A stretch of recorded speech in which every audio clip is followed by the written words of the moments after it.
While professional wrestling is often labeled as fake by the mainstream, actual wrestling fans are more than aware that there's just far too much physicality, endurance, and pain involved for fake to be the right word. Predetermined fits better, but even then, most of the time wrestlers are calling the match on the fly, with the finish being really the only thing that everyone knows going in. Sometimes though, when you call things on the fly, it does not always work out. Here's 10 times that happens. Number 10, Matthew Hardy. For our first entry, we actually have ourselves a tag team match, and no, Jeffrey Hardy is not involved. In fact, I could give 100 guesses, and unless you already know the moment in question, you're not gonna get it, because the then ECW champion Mark Henry was the man holding his tag rope.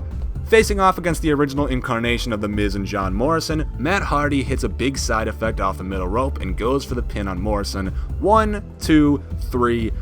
Not too surprising, to be honest. The side effect never gets pins, but from the middle rope, yeah, sure. The camera pans to Mark's face, who looks very disgruntled indeed, however. Oh, I do not care about a Billy Corgan or a Dixie Carter or Vince McMahon. I do not care about any of them. I will eat them all. All I am concerned about is my broken universe, because my broken universe does not need the standard wrestling universe to survive.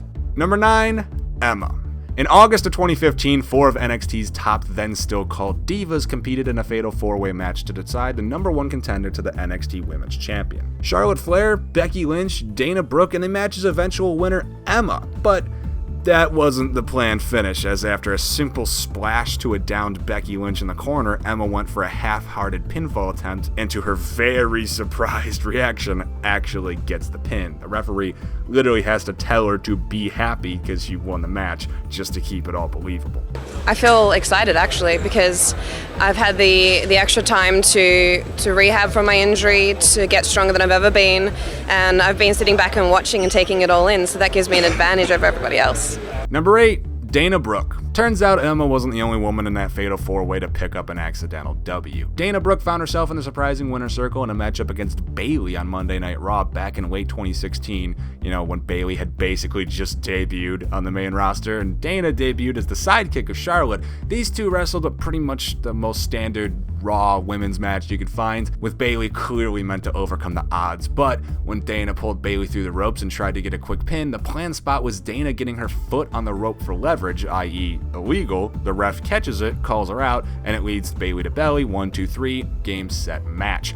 Dana pulls Bayley out just a little bit too far into the ring though, and isn't able to reach the rope with her leg when she tries to get her foot on it. So because of the planned spot and Bayley's inability to see Brooks' botch, she naturally just doesn't kick out, assuming the planned spot's gonna happen, and the match ends in confusion, because why is Bayley losing to Charlotte's henchman? My debut match was with Becky Lynch, actually on SmackDown. So seeing her transform and be given these opportunities and knock the ball out of the park, I hold that close to my heart, and I know I should never give up, because one day I might get that opportunity too. Number 7, Daniel Bryan. Another tag team match, this time featuring D-Bry along Sin Cara and Ezekiel Jackson against Wade Barrett, Ted DiBiase Jr., and the man who claims this to be the worst wrestling match of all time, Cody Rhodes. He's told this iconic story many times, but basically Bryan's in the ring against DiBiase in the main event of SmackDown, don't forget, and he goes for the pin. Ref counts 1, he counts 2, he counts 3. Again, 2 minutes into the main event of SmackDown.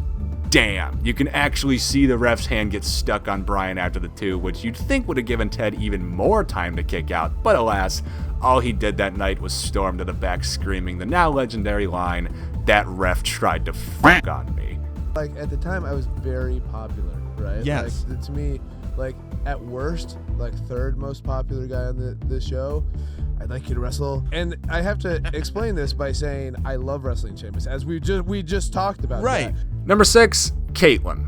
In a battle royal designed to find the new number 1 contender for that oversized earring WWE once called a championship, the match came to a close with Kaitlyn and Eve as the final 2. Being the up-and-comer against the already established Eve, WWE were letting Kaitlyn get plenty of offense in, but the plan was for the established star to come back and get a sneaky heel victory. That was until Eve went for a skinning the cat spot, i.e. you're knocked over the ropes but you're still holding onto the ropes, but she didn't grab onto the top rope and just fell to the floor below. Honestly not sure which of them ended up up looking more shocked by this outcome. It's so hard to watch because it's like in that moment I was like, oh my god, I'm gonna get fired. That reaction from Layla was 100% real. So Raw's live, so there was like a saying like nothing can ever go wrong on live TV because like once it happens, it's everybody knows or most people know that matches are predetermined. So we knew going into that like I wasn't supposed to win. Number 5, Kevin Owens. This one kind of sucks and honestly probably wasn't even a mistake. I like to tell myself there's no way WWE could actually book something this dumb. Then I remember Raw in 2018 and no, I'm not listening, this wasn't planned.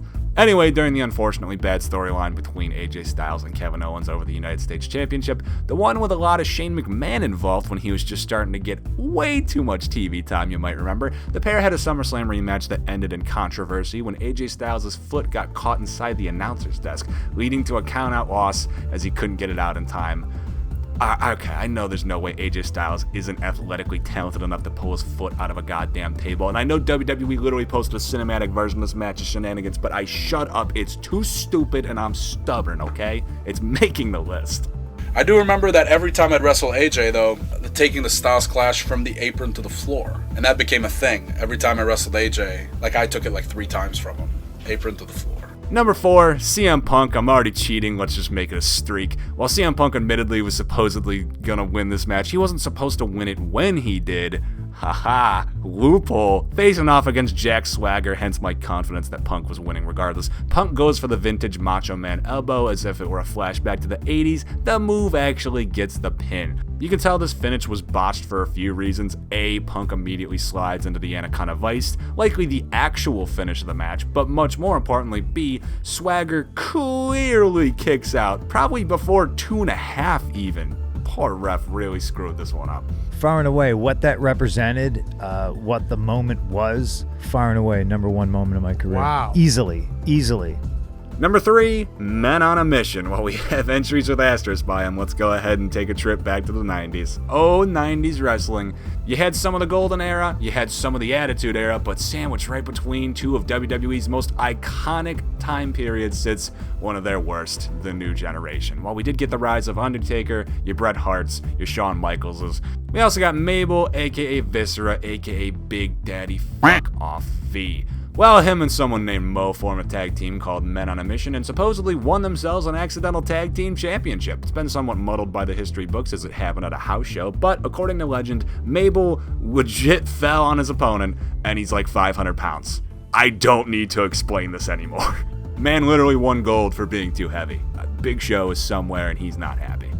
I already cashed the check, so I'm going to be breaking the neck in about an hour. And so it's going to be a tables match, and I'm looking forward to kicking some ass.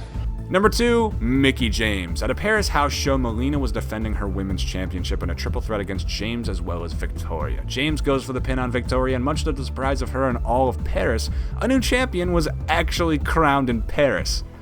Believe it or not, WWE managed to save this one immediately by sending out the schmucky Jonathan Coachman and announced that James was instantly defending her title in a singles match against Melina, who immediately won the strap back.